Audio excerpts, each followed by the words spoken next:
বরকত দিক। বোধাই। এই শোন, তুই এক পার আধা কেজি মাংস সারাদিন বই বেচ, আমার বেচা শেষ, আমি যাইগা।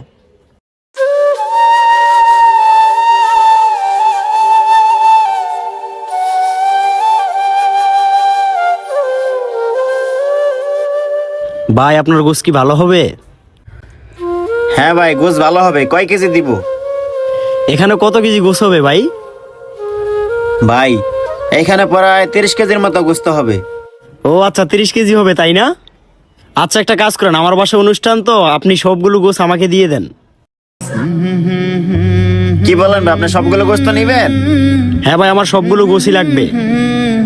আলহামদুলিল্লাহ। ভাই আপনি একটু ঘুরে আসেন, আমি আপনার গোস্ত রেডি করতেছি। আচ্ছা ঠিক আছে ভাই, আপনি গোসগুলো রেডি করেন, আমি বাকি বাজারগুলো নিয়ে আসতেছি। তোমাকে ডাকি যদি একবার আল্লাহ, আমাকে কাছে টানো বারবার। ওই মিরাজ দাঁড়া, কই যাইতেছস? ভাই আসর আজান দিছে তো, মসজিদে নামাজ পড়তে যাইতেছি। কি, তুই আবারও গোছ বাছা বাদ দিয়ে নামাজ পড়তে যাইতেছস? এই শোন, তোর এই ব্যবসা ট্যাবসা করা লাগবে না। তুই একটা কাজ কর, তুই এই ব্যবসা ট্যাবসা বাদ দিয়ে কোন এক মসজিদে যাইয়া মুয়াজ্জিনের চাকরি ল, আজান দিবি আর নামাজ পড়বি, ঠিক আছে? যা। কেন রিয়াজ ভাই, আপনি এই কথা বলতেছেন কেন? এই বেটা, বলবো না তো কি করবো? তুই এই গোছ বাছা বাদ দিয়ে আবার নামাজ পড়তে যাইতেছস। আচ্ছা তুই আমার একটা কথা বলতো, তোর ওই গোছ কি থাকবে? এটা পচে যাবে না?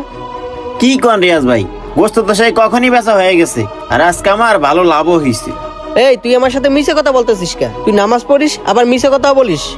আমি আসার সময় দেখলাম তোর গোছ সবই রয়েছে, তাহলে তুই বিক্রি করলি কখন? ভাই সবই আল্লাহর রহমত, রিজিকের মালিক তো আল্লাহ।